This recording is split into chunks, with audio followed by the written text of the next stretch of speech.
Ladies and gentlemen, it's my sincere pleasure and honor to welcome the Vice President of the United States, Kamala Harris. It's the third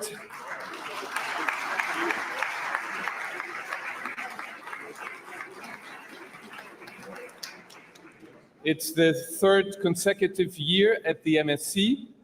It's the second Vice President of the United States to attend the MSC 3 times after Joe Biden. And it's a sign of this administration's strong commitment to transatlantic partnership and of MSC's transatlantic rules. Also, I have an impressive US congressional delegation here from both sides of the aisle. Madam Vice President, you have the floor.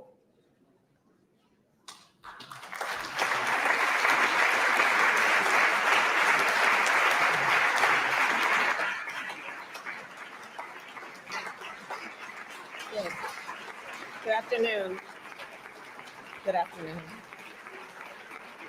Thank you. Thank you. Thank you, Christophe. Thank you. Thank you for your leadership. Before I begin today, we've all just received reports that Alexei Navalny has died in Russia. This is, of course, terrible news, which we are working to confirm. My prayers are with his family, including his wife, Yulia, who is with us today. And if confirmed, this would be a further sign of Putin's brutality. Whatever story they tell, let us be clear, Russia is responsible. And we will have more to say on this later. As Christophe said, this is my third time here, and I'm honored to be with so many friends. This year, we gather amid an increased instability and conflict in the Middle East. We gather amid Russia's ongoing aggression in Ukraine, China's efforts to reshape the international order, transformative technological change, and of course, the existential threat of the climate crisis. In this context, I know that there are questions here in Europe and around the world about the future of America's role of global leadership. These are questions the American people must also ask ourselves.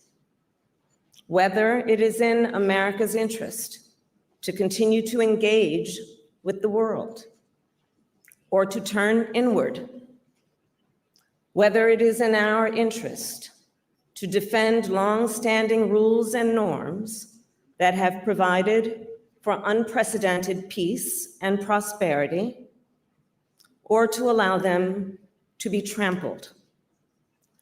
Whether it is in America's interest to fight for democracy, or to accept the rise of dictators, and whether it is in America's interest to continue to work in lockstep with our allies and partners, or go it alone.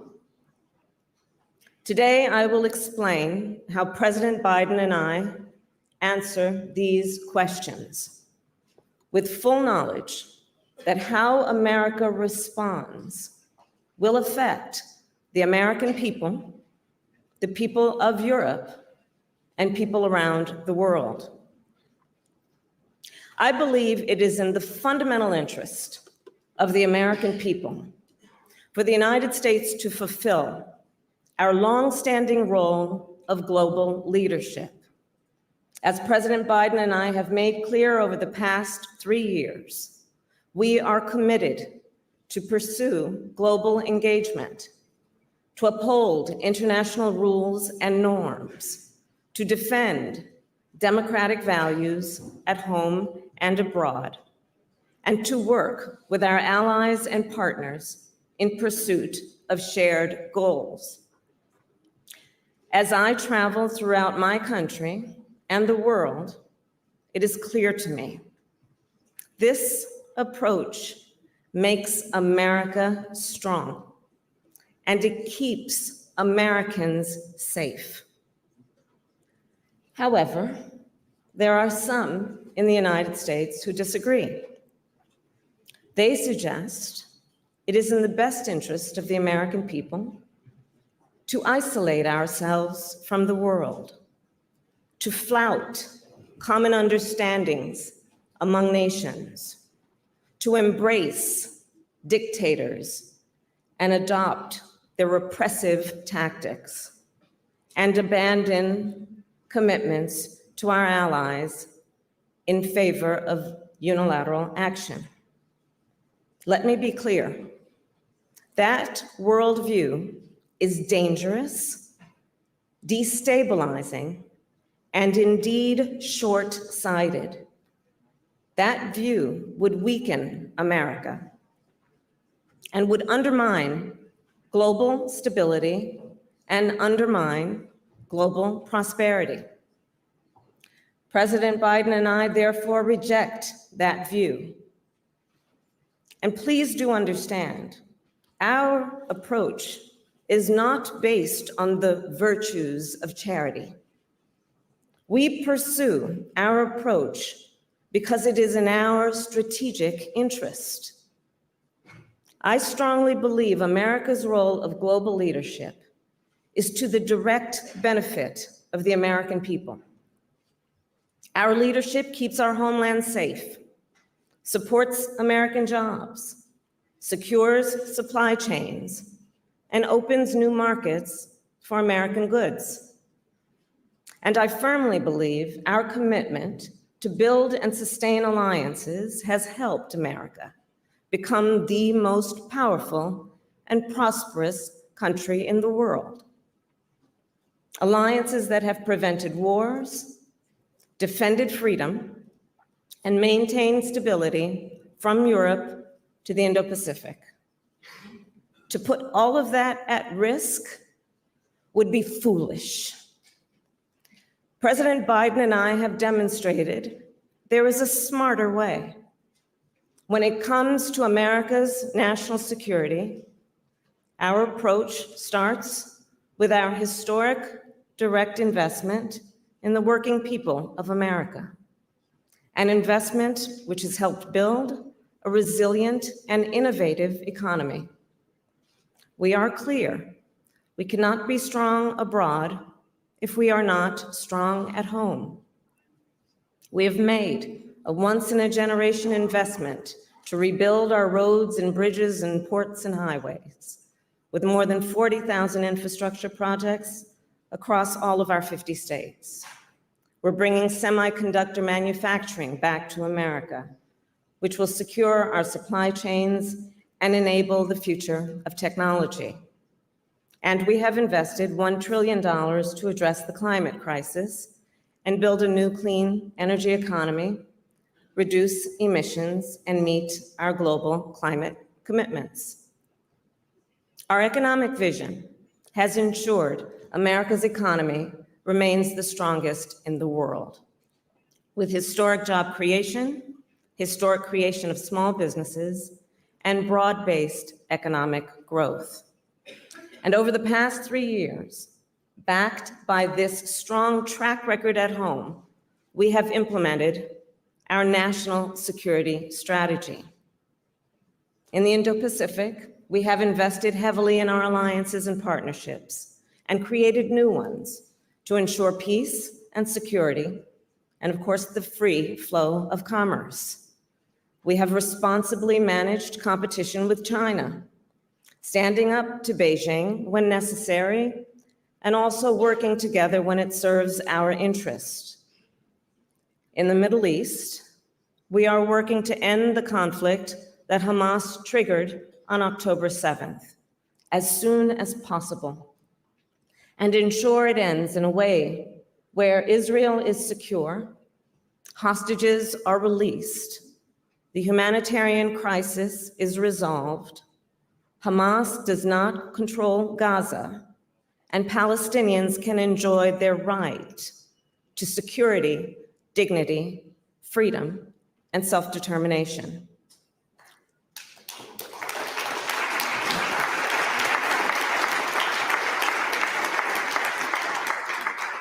This work, while we also work to counter aggression from Iran and its proxies, prevent regional escalation, and promote regional integration. In addition, we have strengthened our partnerships on the continent of Africa, understanding that the innovation happening on the continent will shape the future of our world. We have also worked with partners in the Caribbean and throughout Latin America to increase private sector investment, address the climate crisis, and address the root causes of migration. And the Biden-Harris administration has led the world to respond to the climate crisis and ensure AI is developed in service of the public interest. We have also worked to advance and uphold rules and norms for outer space and to empower women around the globe. And here in Europe, we have joined forces with our friends and allies to stand up for freedom and democracy. Christoph, I reflect on 2 years ago when I first stood on this stage on the eve of Russia's invasion of Ukraine. Many of us will recall that time when many thought Kyiv would fall within days. Yet the skill and the bravery of the people of Ukraine, along with the leadership of President Zelensky and the 50-nation coalition the United States has led, has allowed Ukraine to achieve what so many thought was impossible. Today, Kyiv stands free and strong.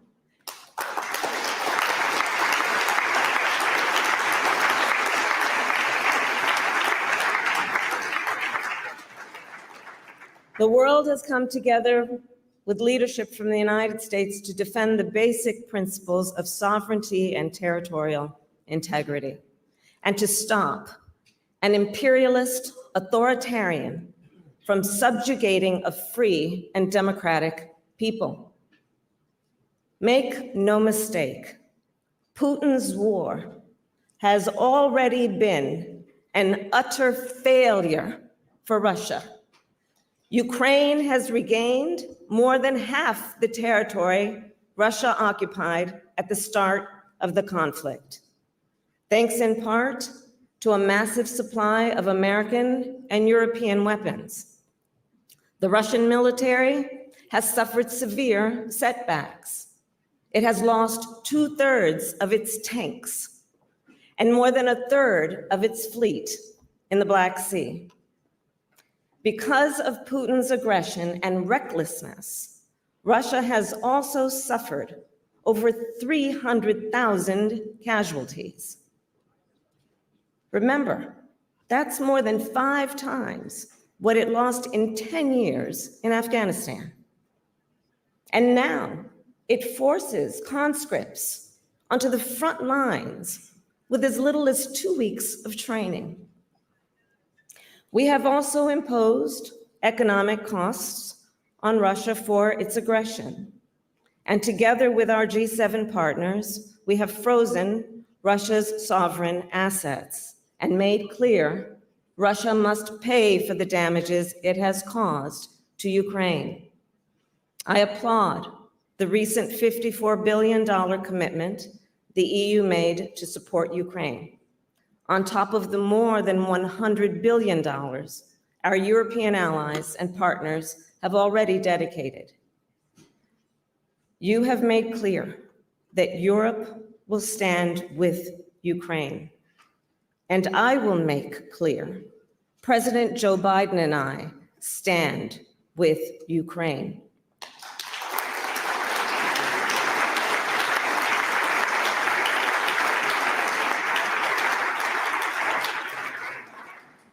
In partnership with supportive bipartisan majorities in both houses of the United States Congress, we will work to secure critical weapons and resources that Ukraine so badly needs. And let me be clear, the failure to do so would be a gift to Vladimir Putin. More broadly, NATO is central to our approach to global security. For President Biden and me, our sacred commitment to NATO remains ironclad. And I do believe, as I have said before, NATO is the greatest military alliance the world has ever known. NATO was founded on a very simple premise. An attack on one is an attack on all. And when it comes to conflict between nations, NATO has deterred aggression against its members to the benefit of the security of the American people. For the past 75 years, NATO members have maintained this solemn pact, including on 9/11, when terrorists attacked America. And for the first and only time, NATO invoked Article 5, the Collective Defense Clause. And NATO stood by America's side. Nevertheless, recall, before the president and I took office, some questioned the usefulness of NATO, suggested it was, quote, obsolete. Some in my country also questioned the value of our commitment to NATO's collective defense and called for the withdrawal of US troops from Germany. Now, thanks to the leadership of the United States, NATO is stronger, larger, more unified, and more effective than ever before. We have reinforced NATO's eastern flank with more weapons and forces, including air defense and fighter coverage, a sustained presence of Army brigades, and a permanent US Army headquarters in Poland. And of course, Europeans are also stepping up. Since President Biden and I took office, the number of NATO members that have met the goal of spending 2% of GDP has doubled. NATO has also added one new member, and we're on track to add another. And we look forward to welcoming both Finland and Sweden to Washington for NATO's 75th anniversary summit this summer.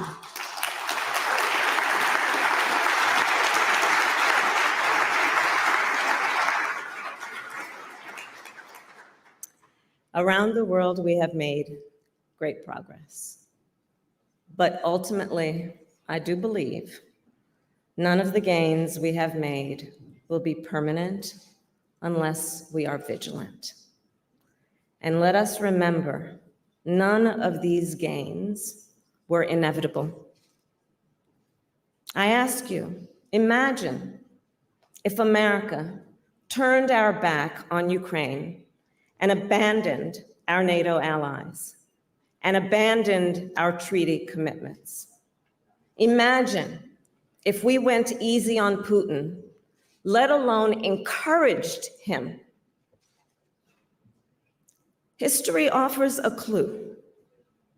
If we stand by while an aggressor invades its neighbor with impunity, they will keep going. And in the case of Putin, that means all of Europe would be threatened. If we fail to impose severe consequences on Russia, other authoritarians across the globe would be emboldened. Because you see, they will be watching. They are watching and drawing lessons. History has also shown us, if we only look inward, we could not defeat threats from outside. Isolation is not insulation. In fact, when America has isolated herself, threats have only grown. I need not remind the people of Europe of a dark history when the forces of tyranny and fascism were on the march. And then America joined our allies in defense of freedom and to safeguard our collective security. So I'll close with this. In these unsettled times, it is clear America cannot retreat. America must stand strong for democracy. We must stand in defense of international rules and norms. And we must stand with our allies. That is what represents the ideals of America. And the American people know that is what makes us strong. And make no mistake, the American people will meet this moment. And America will continue to lead. I thank you very much.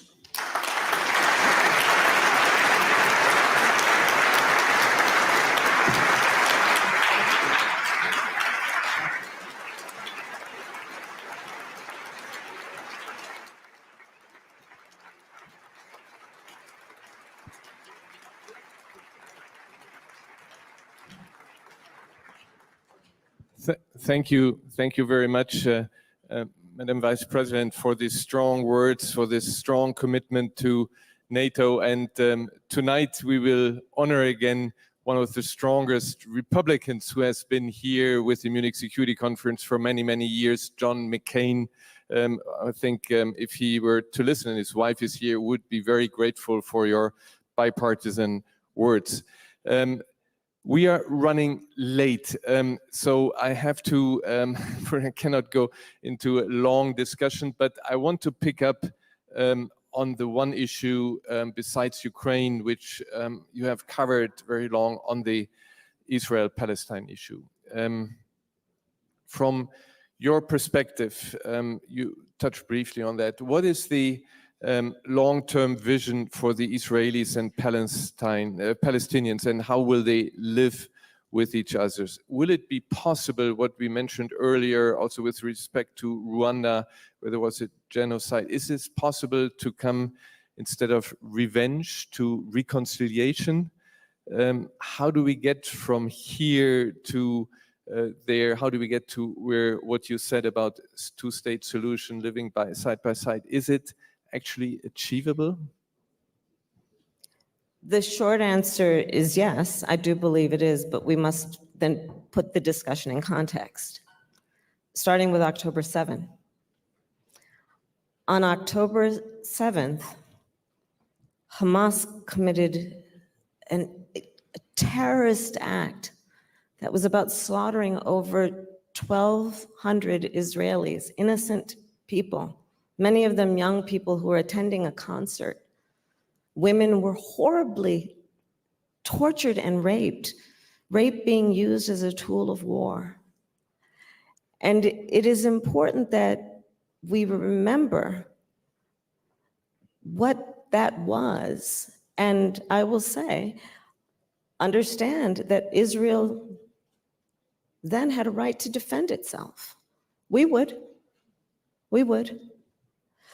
And how it does so matters.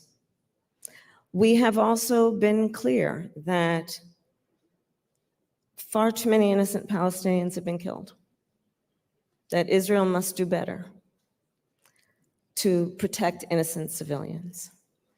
We have seen what has been happening in terms of the images that we see on a daily basis of the human suffering and the need for humanitarian aid. And the president and our administration and I have been very adamant about getting that humanitarian aid in. We look at the circumstances of what's happening. There are tunnels under hospitals and what that means in terms of this conflict and how it is implemented. But ultimately, Christophe, to your point, to get to the day after, hostages need to be released. We must understand the importance of the principles that should be applied to the day after, including no reoccupation of Gaza, no change of its geographic territory, no return of terrorism by Hamas, and ultimately apply certain principles to how the day after will look, including the importance of security for Gaza and the region, both interim and permanent, what must be done in terms of governance for Gaza, and then rebuilding Gaza. We've been very clear that we believe that the PA should be the authority on that with reform, but that should take place. There cannot be, in my opinion, peace and security for that region, for the people of Israel, or the Palestinians and the people of Gaza, without a two-state solution. And we cannot give up on that. But how we get there is going to matter. And most recently, just this week, actually, I was with the King of Jordan in my West Wing office in Washington. Previously, at the end of last year, I was with a number of Arab leaders in Dubai. And the work that will happen among nations to help with these ultimate goals will be critically important. Critically important. Thank you very much. Last question. After Munich last year, you remember we discussed about the Global 1000, how important it is. You actually traveled to Ghana, and we just had the president here, to Tanzania and Zambia. What was your impression? There seems to be a growing transactional mindset. How do we react to this? How can the US and Europe win them over?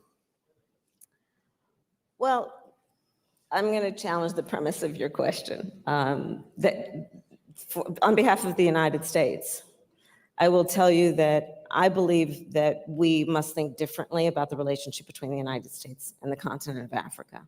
And I'm frankly very excited about what is happening on the continent, my trip being further reinforcement of that point. We look at the future of the continent and how it will affect the future of the world. It is indisputable. There will be a direct impact. The median age on the continent of Africa is 19. By 2050, it is estimated that 1 in 4 people occupying place on Mother Earth will be on the continent of Africa. So when we think of it in terms of the future, we must see the innovation that is currently happening there and partner with African leaders and nations and change the way we are thinking in a way that it is not about aid, but about partnership, not what we do for the continent, but what we do with the continent and its leaders. When I was there, I was at Ghana, for example, meeting with a number of business leaders in the clean energy economy, Afrobeats and what culture of Africa is doing to impact the world in terms of how it thinks about the arts is profound. So the future has to be about partnership and investment. To your point about the transactional issue, certainly when I was there, the press asked me almost every day, are you here because of China? And my answer was no. We are here because of the people on the continent of Africa and what the partnership will mean. And let's not forget ever the interconnected history between the United States and Africa and what that means in terms of how we should think about the relationship and how we should think about our commitment to the African nations. Thank you very much for this. We have to move on to our next session, but we have a change in program, and I would like you to stay seated for our next speaker, who will be a bit of a surprise. So thank you very much, Vice President.